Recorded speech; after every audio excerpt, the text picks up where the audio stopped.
Hi friends, ಎಲ್ರಿಗೂ ನಮಸ್ತೆ. Vedic ಅಸ್ಟ್ರಾಲಜರ್ಗೆ ಸ್ವಾಗತ. ನಿಮಗೆ ಎಲ್ಲರೂ ಹೇಗಿದ್ದೀರಾ? ನಾನು ಚೆನ್ನಾಗಿದ್ದೀನಿ. ಐ ಹೋಪ್ ನೀವೆಲ್ಲರೂ ಚೆನ್ನಾಗಿದ್ದೀರಾ ಅಂತ ಅಂದ್ಕೊಂಡಿದ್ದೀನಿ. ಪ್ಲೀಸ್ ಫ್ರೆಂಡ್ಸ್, ಈ ವಿಡಿಯೋನ ಫಸ್ಟಿಂದ ಕೊನೆವರೆಗೂ ಸ್ಕಿಪ್ ಮಾಡದೆ ನೋಡಿ. ನಿಮ್ಗೆ ಇಷ್ಟ ಆದರೆ ಲೈಕ್ ಮಾಡಿ, ಶೇರ್ ಮಾಡಿ.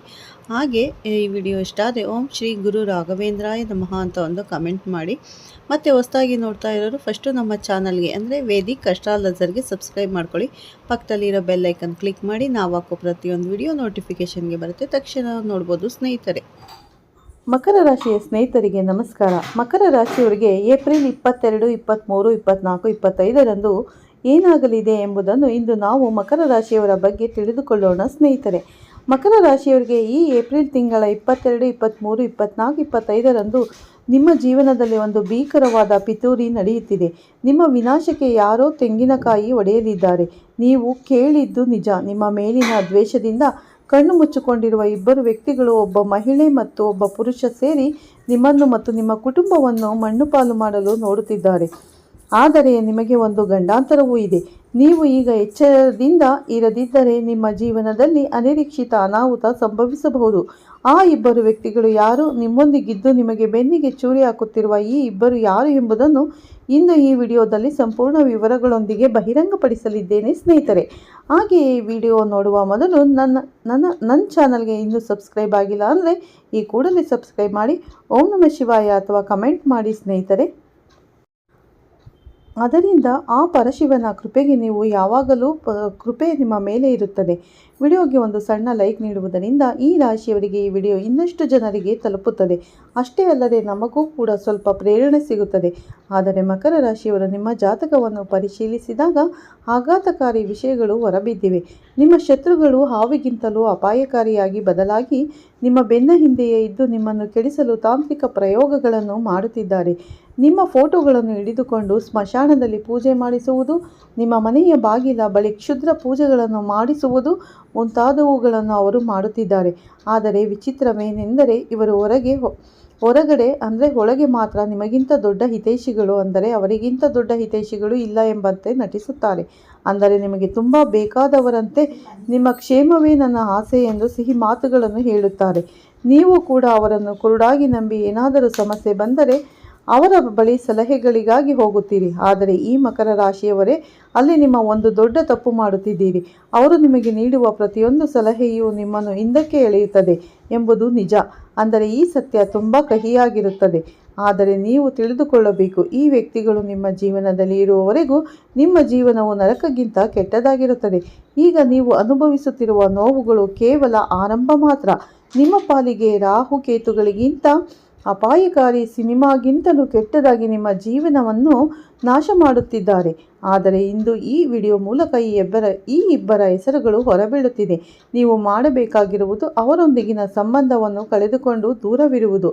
ಇಂದು ಈ ವಿಡಿಯೋದಲ್ಲಿ ನಾವು ಹೇಳುವ ಒಂದೇ ಒಂದು ಮಹಾಪರಿಹಾರವನ್ನು ಮಾಡಿದರೆ ಆ ಶತ್ರುಗಳು ನಿಮ್ಮನ್ನು ಮುಟ್ಟಲು ಸಾಧ್ಯವಿಲ್ಲ. ನಿಮ್ಮ ಜೀವನದಲ್ಲಿ ಯಾವ ವಸ್ತುವಿಗಾಗಿ ತೊಂದರೆ ಪಡುತ್ತೀರೋ, ಯಾವುದಕ್ಕಾಗಿ ಕಣ್ಣೀರು ಹಾಕುತ್ತೀರೋ, ನಿಮ್ಮ ಆ ಎಲ್ಲ ಸಮಸ್ಯೆಗಳು ಪರಿಹಾರವಾಗುತ್ತವೆ. ನಿಮ್ಮ ವ್ಯಾಪಾರ, ಉದ್ಯೋಗ ಏನೇ ಇರಲಿ, ನಿಮ್ಮ ಮೇಲಿರುವ ತಾಂತ್ರಿಕ ಬಂಧಗಳೆಲ್ಲವೂ ಕಳಚಿ ನಿಮ್ಮ ಅದೃಷ್ಟ ಮತ್ತೆ ಪ್ರಕಾಶಿಸುತ್ತದೆ. ನಿಮ್ಮ ದಾರಿದ್ರ್ಯವು ದೂರವಾಗಿ ಸಂತೋಷವು ತುಂಬಿ ತುಳುಕುತ್ತದೆ. ಆದರೆ ಈ ವಿಷಯಗಳೆಲ್ಲವೂ ನಿಮಗೆ ಸಂಪೂರ್ಣವಾಗಿ ಅರ್ಥವಾಗಬೇಕಾದರೆ ಈ ವಿಡಿಯೋವನ್ನು ಮೊದಲಿನಿಂದ ಕೊನೆಯವರೆಗೂ ನೋಡಬೇಕು. ಏಕೆಂದರೆ ನಿಮಗೆ ಯಾವ ಸಣ್ಣ ಸಂತೋಷ ಸಿಕ್ಕರೂ ಆ ಶತ್ರುಗಳ ಕಣ್ಣುಗಳು ಕೆಂಪಾಗುತ್ತವೆ. ನೀವು ಬೆಳೆಯುತ್ತಿದ್ದರೆ ಅವರು ಒಳಗೊಳಗೆ ಕುಗ್ಗುತ್ತಾರೆ. ಅಸೂಹೆಯಿಂದ ನಿಮ್ಮ ಮೇಲೆ ತಾಂತ್ರಿಕ ಪ್ರಯೋಗಗಳನ್ನು ಮಾಡುವುದು, ಮಾಟ ಮಂತ್ರ ಮಾಡುವುದು ಮುಂತಾದವುಗಳನ್ನು ಮಾಡುತ್ತಿದ್ದಾರೆ. ನಿಮ್ಮ ಬುದ್ಧಿಯನ್ನು ಕಟ್ಟಿಹಾಕಿ ನೀವು ತಪ್ಪು ನಿರ್ಧಾರಗಳನ್ನು ತೆಗೆದುಕೊಳ್ಳುವಂತೆ ಮಾಡುತ್ತಿದ್ದಾರೆ. ನಿಮ್ಮ ಕುಟುಂಬದ ಕ್ಷೇಮಕ್ಕಾದರೂ ಸರಿ ಇವನಿಂದ ದೂರವಿರಬೇಕು. ಅವರು ನಿಮ್ಮನ್ನು ಎದುರಿಸಲು ಇವೆಲ್ಲವನ್ನು ಹೇಳುತ್ತಿಲ್ಲ ಸ್ನೇಹಿತರೆ, ಕೇವಲ ನಿಮ್ಮನ್ನು ಎಚ್ಚರಿಸುವುದೇ ನನ್ನ ಉದ್ದೇಶ. ಆದರೆ ಈ ಹೊಸ ವರ್ಷ ಅಂದರೆ 2026 ಹೊಸ ವರ್ಷದ ಆರಂಭದಿಂದ ನಿಮ್ಮ ಜೀವನದಲ್ಲಿ ಎಲ್ಲ ಏರಿಳಿತಗಳೇ ಕಾಣುತ್ತಿವೆ. ನೀವು ಅಂದುಕೊಂಡ ಕೆಲಸಗಳು ಮಧ್ಯದಲ್ಲೇ ನಿಂತು ಹೋಗುತ್ತಿವೆ. ಇದಕ್ಕೆ ಕಾರಣ ನಿಮ್ಮ ಅದೃಷ್ಟ ಚೆನ್ನಾಗಿಲ್ಲದಿರುವುದು ಅಲ್ಲ, ನಿಮ್ಮ ಶತ್ರುಗಳು ನಿಮಗೆ ಬಹಳ ಕಷ್ಟಗಳನ್ನು ಕೊಡುತ್ತಿದ್ದಾರೆ. ಅಂದರೆ ನಿಮ್ಮ ವ್ಯವಹಾರದಲ್ಲಿ ನಷ್ಟಗಳು, ಮನೆಯಲ್ಲಿ ನಡೆಯುತ್ತಿರುವ ಜಗಳಗಳು ಕೂಡ ಸ್ನೇಹಿತರೇ ಕಾರಣ ಎಂದು ಹೇಳಬಹುದು. ನೀವು ಜೀವನದಲ್ಲಿ ಮುಂದೆ ಹೋಗುತ್ತೀರಿ, ಹಾಗೆ ನೀವು ಉತ್ತಮ ಮಟ್ಟದಲ್ಲಿ ಇರುತ್ತೀರಿ ಎಂದು ಅವರು ನಿಮ್ಮ ಮೇಲೆ ನಿಂಬೆಹಣ್ಣುಗಳಿಂದ ಪ್ರಯೋಗಗಳನ್ನು ಮಾಡುತ್ತಿದ್ದಾರೆ. ನಿಮ್ಮ ಅದೃಷ್ಟವನ್ನು ಕಟ್ಟಿಹಾಕುತ್ತಿದ್ದಾರೆ. ಈ ಶತ್ರುಗಳ ಹೆಸರುಗಳನ್ನು ನೀವು ಇಂದು ತಿಳಿದುಕೊಳ್ಳದಿದ್ದರೆ ನೀವು ಮಾಡುವ ದೊಡ್ಡ ತಪ್ಪು. ಅದು ದೇವರು ನಿಮಗೆ ತೋರಿಸುತ್ತಾನೆ. ಅಂತಹ ಅವಕಾಶವನ್ನು ಎಂದಿಗೂ ಕಳೆದುಕೊಳ್ಳಬೇಡಿ. ಆದರೆ ಮಕರ ರಾಶಿಯವರು ನೋಡಲಾಗದ ಶತ್ರು ನಿಮ್ಮ ಮೇಲೆ ನಿರಂತರವಾಗಿ ಕ್ಷುದ್ರ ಪೂಜೆಗಳು, ತಂತ್ರ ಮಂತ್ರ ಪ್ರಯೋಗಗಳನ್ನು ಮಾಡುತ್ತಿದ್ದಾರೆ. ನಿಂಬೆ ಹಣ್ಣುಗಳಿಂದ ಚಿಕ್ಕ ಪುಟ್ಟ ಕೆಲಸಗಳನ್ನು ಮಾಡುತ್ತಾ ನಿಮ್ಮ ಅದೃಷ್ಟವನ್ನು ಕಟ್ಟಿಹಾಕುತ್ತಿದ್ದಾರೆ. ಕಳೆದ ಕಾಲವನ್ನು ಹೇಗಾದರೂ ನಾಶಪಡಿಸಿದ್ದಾರೆ. ಆದರೆ ಈ ವರ್ಷವಾದರೂ ನೀವು ಸುಧಾರಿಸಬಾರದು ಎಂದು ಅವರು ಪ್ರತಿಜ್ಞೆ ಮಾಡಿದ್ದಾರೆ. ಒಂದು ವೇಳೆ ನೀವು ಆಸ್ತಿ ವಿವರಗಳನ್ನು ತಿಳಿದುಕೊಳ್ಳಲು ಸಾಧ್ಯವಾಗದಿದ್ದರೆ ಅದು ನಿಮ್ಮ ಜೀವನದಲ್ಲಿ ನೀವು ಮಾಡುವ ದೊಡ್ಡ ತಪ್ಪಾಗುತ್ತದೆ. ಮನುಷ್ಯ ಕಷ್ಟದಲ್ಲಿ ಸಿಲುಕಿ ಹೊರಬರುವ ದಾರಿ ಇಲ್ಲದಿದ್ದಾಗ ಆ ಭಗವಂತನು ಯಾವುದೋ ಒಂದು ರೂಪದಲ್ಲಿ ನಮಗೆ ಸಹಾಯ ಮಾಡುತ್ತಾನೆ. ಈ ವೇಳೆ ಈ ವಿಡಿಯೋ ನಿಮಗೆ ದೇವರು ಕಳುಹಿಸುತ್ತಿರುವ ಒಂದು ದಾರಿಯಂತೆ. ಆ 7 ತಲೆಮಾರಿನ ಶತ್ರುಗಳು ನಿಮ್ಮ ಕುಟುಂಬವನ್ನು ವರ್ಷಗಳಿಂದ ಕಾಡುತ್ತಿರುವ ಈ ಇಬ್ಬರು ಯಾರು ನಿಮಗೆ ಇಂದು ತಿಳಿದು ಬರುತ್ತದೆ.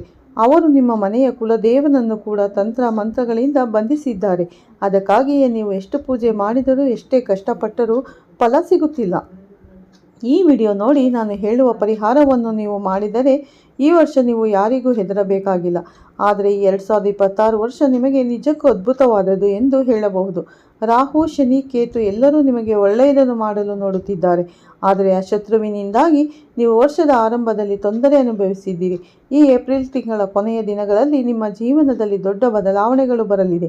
ನಿಮ್ಮ ಸಂಬಂಧಿಕರು ಮತ್ತು ಸ್ನೇಹಿತರನ್ನು ನೀವು ಕುರುಡಾಗಿ ನಂಬಿ ನಿಮ್ಮ ಎಲ್ಲ ರಹಸ್ಯಗಳನ್ನು ಅವರ ಮುಂದೆ ಬಹಿರಂಗಪಡಿಸುತ್ತಿದ್ದೀರಿ. ಆದರೆ ಅವರ ಮನಸ್ಸಿನಲ್ಲಿ ವಿಷಯ ಅಡಗಿದೆ. ನೀವು ಕಷ್ಟದಲ್ಲಿರುವಾಗ ಅವರ ಮೇಲ್ನೋಟಕ್ಕೆ ಸಹಾನುಭೂತಿ ತೋರಿಸುತ್ತಾರೆ, ಆದರೆ ಒಳಗೊಳಗೆ ಸಂಭ್ರಮಿಸುತ್ತಾರೆ. ನಿಮ್ಮ ಕಷ್ಟಗಳಿಗೆ ಅವರೇ ನಿಜವಾದ ಕಾರಣ ಎಂದು ನಿಮಗೆ ತಿಳಿದಿಲ್ಲ. ನಿಮ್ಮ ಮನೆಯ ಲಕ್ಷ್ಮಿ, ನಿಮ್ಮ ಮನೆಯ ಶಾಂತಿಯನ್ನು ಮೋಸದ ಮಾತುಗಳಿಂದ ಕದಿಯುತ್ತಿದ್ದಾರೆ. ನೀವು ಬೆಳೆಯಲು ಪ್ರಯತ್ನಿಸಿದಾಗಲೆಲ್ಲ ನಿಮ್ಮ ದಾರಿಯಲ್ಲಿ ಮುಳ್ಳುಗಳನ್ನು ಹಾಕುವವರು ನಿಮ್ಮ ಆಪ್ತರು. ಆಸ್ತಿ ಮತ್ತು ಅದನ್ನು ಮಾರ್ಪಟ್ಟು ನಿಮಗೆ ಬೆನ್ನಿಗೆ ಚೂರಿ ಹಾಕುತ್ತಿದ್ದಾರೆ. ಆದ್ದರಿಂದ ಈ ಇಬ್ಬರು ಯಾರೆಂದು ಕಂಡುಹಿಡಿಯುವ ಸಮಯ ಬಂದಿದೆ. ಮಕರ ರಾಶಿಯವರೇ, ನಿಮ್ಮ ಜೀವನದಲ್ಲಿ ನೀವು ಅನುಭವಿಸುತ್ತಿರುವ ಬಡತನ, ಕಷ್ಟಗಳು ಮತ್ತು ಕಣ್ಣೀರಿನ ಹಿಂದಿನ ನಿಜವಾದ ಕಾರಣ ಆ ಶತ್ರುಗಳೇ. ನಿಮ್ಮ ಮನೆಯ ಲಕ್ಷ್ಮೀ ದೇವಿಯನ್ನು ಮತ್ತು ನಿಮ್ಮ ದೇವನನ್ನು, ಕುಲದೇವರನ್ನು ಅವರೇ ತಮ್ಮ ತಂತ್ರ ಮಂತ್ರಗಳಿಂದ ಬಂಧಿಸಿದ್ದಾರೆ. ನೀವು ಯಾವುದೇ ದೊಡ್ಡ ಕೆಲಸವನ್ನು ಪ್ರಾರಂಭಿಸಲು ಪ್ರಯತ್ನಿಸಿದರೂ ಅಥವಾ ಅಭಿವೃದ್ಧಿಯನ್ನು ಹೆಜ್ಜೆ ಹಾಕಿದರೂ ಅವರು ಅಡ್ಡಿಪಡಿಸಿ ನಿಮ್ಮನ್ನು ದಾರಿ ತಪ್ಪಿಸುತ್ತಾರೆ. ಮುಖದ ಮೇಲೆ ಬಹಳ ಪ್ರೀತಿಯಿಂದ ನಟಿಸುತ್ತಾ ಹಿಂದಿನಿಂದ ಬೆನ್ನಿಗೆ ಚೂರಿ ಹಾಕುತ್ತಿದ್ದಾರೆ. ಅಂತಿಮವಾಗಿ ನೀವು ಸಲಹೆಗಾಗಿ ಅವರ ಬಳಿ ಹೋಗುವಂತೆ ಅವರು ನಿಮ್ಮನ್ನು ಮೋಡಿ ಮಾಡುತ್ತಿದ್ದಾರೆ. ಆದರೆ ಈ ಇಬ್ಬರು ಎಷ್ಟು ಪಿತೂರಿಗಳನ್ನು ಮಾಡಿದರೂ, ನಿಮ್ಮನ್ನು ಎಷ್ಟು ನೋಯಿಸಲು ಪ್ರಯತ್ನಿಸಿದರೂ ಇನ್ನು ಮುಂದೆ ಅವರ ಆಟಗಳು ನಡೆಯುವುದಿಲ್ಲ. ಮುಂದಿನ 4 ದಿನಗಳಿಗೆ ಸಂಬಂಧಿಸಿದಂತೆ ನಿಮ್ಮ ಜಾತಕವೂ ಸಿದ್ಧವಾಗಿದೆ. ದುಃಖಕರವಾಗಿ ಬದಲಾಗುತ್ತದೆ. ಅಂತಹ ವ್ಯಕ್ತಿಯ ಜಾತಕ ಈಗ ಬಹಿರಂಗವಾಗಿದೆ. ನೀವು ಹಗಲು ರಾತ್ರಿ ಕಷ್ಟಪಡುತ್ತಿದ್ದೀರಿ, ಬೆವರು ಸುರಿಸುತ್ತಿದ್ದೀರಿ. ನಿಮ್ಮ ಮಕ್ಕಳ ಭವಿಷ್ಯಕ್ಕಾಗಿ ನೀವು ಎಲ್ಲ ತ್ಯಾಗಗಳನ್ನು ಮಾಡುತ್ತಿದ್ದೀರಿ. ಆದರೆ ನಿಮ್ಮ ಶ್ರಮಕ್ಕೆ ತಕ್ಕ ಫಲಿತಾಂಶ ಏಕೆ ಸಿಗುತ್ತಿಲ್ಲ? ನಿಮ್ಮ ಪ್ರತಿಯೊಂದು ಪ್ರಯತ್ನವೂ ವಿಫಲವಾಗಿ ನಿಮಗೆ ಸೋಲುಗಳು ಏಕೆ ಉಳಿಯುತ್ತಿವೆ? ಈ ಲೋಕದಲ್ಲಿ ಎಲ್ಲರಿಗೂ ಕೆಲಸಗಳು ಸುಲಭವಾಗಿ ನಡೆಯುತ್ತಿದ್ದರೆ ನಿಮಗೆ ಮಾತ್ರ ಏಕೆ ಇಷ್ಟೊಂದು ಅಡೆತಡೆಗಳು? ನಿಮ್ಮ ಮೇಲೆ ಲಕ್ಷ್ಮೀ ದೇವಿಯ ಕಟಾಕ್ಷ ಏಕೆ ಆಗುತ್ತಿಲ್ಲ? ನಿಮ್ಮ ಮನೆಯಲ್ಲಿ ಯಾವಾಗಲೂ ಜಗಳಗಳು ಏಕೆ ನಡೆಯುತ್ತಿವೆ? ನೀವು ಪ್ರಾಣಕ್ಕಿಂತ ಹೆಚ್ಚಾಗಿ ಪ್ರೀತಿಸಿದವರು ಕೂಡ ನಿಮ್ಮನ್ನು ಏಕೆ ಮೋಸ ಮಾಡುತ್ತಿದ್ದಾರೆ?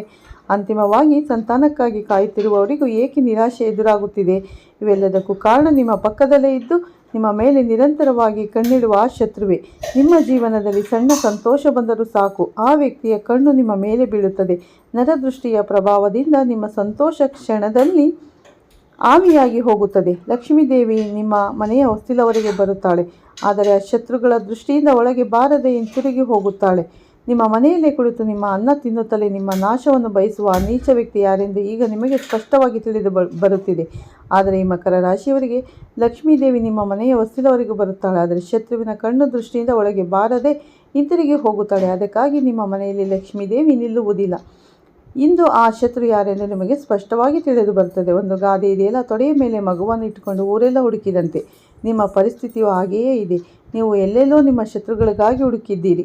ನಿಮ್ಮ ಕುಟುಂಬದಲ್ಲಿಯೇ ಅಥವಾ ನಿಮ್ಮ ಅತ್ಯಂತ ಆಪ್ತ ಸ್ನೇಹಿತರಲ್ಲಿ ಅಡಗಿದ್ದಾರೆ. ಅಸಲಿಗೆ ಆ ವ್ಯಕ್ತಿ ಸ್ತ್ರೀಯೋ ಅಥವಾ ಪುರುಷನೋ ಎಂದು ನೀವು ಯೋಚಿಸುತ್ತಿದ್ದೀರಾ? ಈ ವಿವರಗಳನ್ನು ಹೇಳುತ್ತೇನೆ ಕೇಳಿ. ಈ ವ್ಯಕ್ತಿ ನಿಮ್ಮೊಂದಿಗೆ ಬಹಳ ದೊಡ್ಡ ಮೋಸಕ್ಕೆ ತೆರೆ ಎಳೆದಿದ್ದಾರೆ. ಬಯಲಿಗೆ ಒಂದು ರೀತಿ ನಟಿಸುತ್ತಾ ಒಳಗೆ ಇನ್ನೊಂದು ರೀತಿ ಇರುತ್ತಾರೆ. ಆನೆಯ ದಂತಗಳು ತೋರಿಸಲು ಒಂದು, ತಿನ್ನಲು ಒಂದು ಎಂಬಂತೆ ಈ ಮನುಷ್ಯ ಕೂಡ ನಿಮ್ಮ ಮುಂದೆ ಪ್ರಾಣ ಬಿಡುವಂತೆ ನಟಿಸುತ್ತಾನೆ. ಆದರೆ ನಿಮಗೆ ನಿಜವಾಗಿಯೂ ಒಂದು ಅವಶ್ಯಕತೆ ಬಂದಾಗ, ನೀವು ಆಪತ್ತಿನಲ್ಲಿರುವಾಗ ಮಾತ್ರ ಬಾಲ ಮುದುರಿಕೊಂಡು ಓಡಿ ಹೋಗುತ್ತಾರೆ. ನೀವು ಒಬ್ಬಂಟಿಯಾಗಿ ಕಷ್ಟಪಡುತ್ತಿದ್ದರೆ ನೋಡಿ ಆನಂದಿಸುತ್ತಾರೆ. ನೀವು ಏನಾದರೂ ಹೊಸ ವಸ್ತು ಖರೀದಿಸಿದಾಗ, ನಿಮ್ಮ ಮನೆಯಲ್ಲಿ ಏನಾದರೂ ಶುಭ ಕಾರ್ಯ ನಡೆಯುತ್ತಿರುವಾಗ, ನೀವೆಲ್ಲರೂ ಸೇರಿ ನಗುತ್ತಿರುವಾಗ ಆ ವ್ಯಕ್ತಿಗೆ ಒಳಗೆ ರಕ್ತ ಕುದಿಯುತ್ತದೆ. ಇವರಿಗೆ ಸುಖ ಎಲ್ಲಿಂದ ಬಂತು, ಇಷ್ಟು ಹಣ ಎಲ್ಲಿಂದ ಬಂತು ಎಂದು ಒಳಗೊಳಗೆ ಅಸೂಯೆಯಿಂದ ಕುದಿಯುತ್ತಾರೆ. ನೀವು ಪಡುತ್ತಿರುವ ಕಷ್ಟವನ್ನು ಅವರು ನೋಡುವುದಿಲ್ಲ, ನಿಮ್ಮ ವಿಜಯವನ್ನು ಮಾತ್ರ ನೋಡಿ ಅಳುತ್ತಿರುತ್ತಾರೆ. ನೀವು ಈ ಮಟ್ಟಕ್ಕೆ ಬರಲು ಎಷ್ಟು ಕಣ್ಣೀರು ಹಾಕಿದ್ದೀರಿ, ನಿಮ್ಮ ಕಾಲುಗಳಿಗೆ ಎಷ್ಟು ಗಾಯಗಳಾಗಿವೆ ಎಂದು ಅವರು ಗಮನಿಸುವುದಿಲ್ಲ.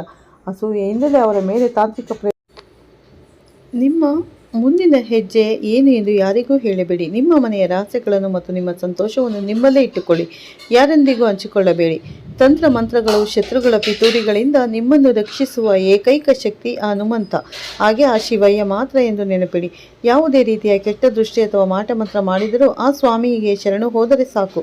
ಇದರಿಂದ ನಿಮ್ಮ ಶತ್ರುಗಳ ಎಲ್ಲ ತೊಂದರೆಗಳು ನಾಶವಾಗುತ್ತದೆ. ನಿಮ್ಮ ಶತ್ರುಗಳಿಗೆ ನಿಮಗೆ ತುಂಬ ತೊಂದರೆ ನೀಡುತ್ತಿದ್ದರೆ ಸೋಮವಾರ ಅಥವಾ ಶನಿವಾರ ಹನುಮಂತನ ದೇವಸ್ಥಾನಕ್ಕೆ ಅಥವಾ ಶಿವಯ್ಯನ ದೇವಸ್ಥಾನಕ್ಕೆ ಹೋಗಿ ಸ್ವಾಮಿಗಳಿಗೆ ಬೆಲ್ಲ ಮತ್ತು ಕಡಲೆಕಾಯಿ ನೈವೇದ್ಯವಾಗಿ ಇಡಿ. ಹನುಮತೆ ಓಂ ಹನುಮತೆ ನಮಃ ಎಂದು ನೀವು 108 ಬಾರಿ ಜಪಿಸಿ. ಆಗ ಪ್ರತಿದಿನ ಸ್ವಾಮಿ ಹನುಮಾನ್ ಚಾಲಿಸವನ್ನು ಪಠಿಸಿ. ಇದರಿಂದ ಹನುಮಂತನ ಅನುಗ್ರಹವು ನಿಮ್ಮ ಮೇಲೆ ಯಾವಾಗಲೂ ಇರುತ್ತದೆ. ಶತ್ರುವಿನ ಬಗ್ಗೆ ಹೇಳುವ ಸಮಯ ಬಂದಿದೆ. ಆ ವ್ಯಕ್ತಿ ಬೇರೆ ಯಾರೂ ಅಲ್ಲ. ಆ ವ್ಯಕ್ತಿ ನಿಮಗೆ ತುಂಬ ಹತ್ತಿರದವರು, ನಿಮ್ಮ ರಕ್ತ ಸಂಬಂಧಿಗಳು ಅಥವಾ ನಿಮಗೆ ಹತ್ತಿರದ ಸಂಬಂಧಿಕರು ಇರುತ್ತಾರೆ. ಒಬ್ಬ ಪುರುಷ ಅಂದರೆ ಆ ವ್ಯಕ್ತಿಯ ವಯಸ್ಸು ಸುಮಾರು 30ರಿಂದ 45 ವರ್ಷಗಳ ನಡುವೆ ಇರುತ್ತದೆ. ಕಳೆದ 7 ಜನ್ಮಗಳಿಂದ ಅವರ ನಾಶವನ್ನು ಬಯಸುತ್ತಲೇ ಇದ್ದಾರೆ ಅವರು. ಆದರೆ ಮಕರ ರಾಶಿಯವರು ನಿಮ್ಮ ಶತ್ರು ಯಾರೆಂದು ತಿಳಿದುಕೊಳ್ಳಲು ಬಯಸುವರು.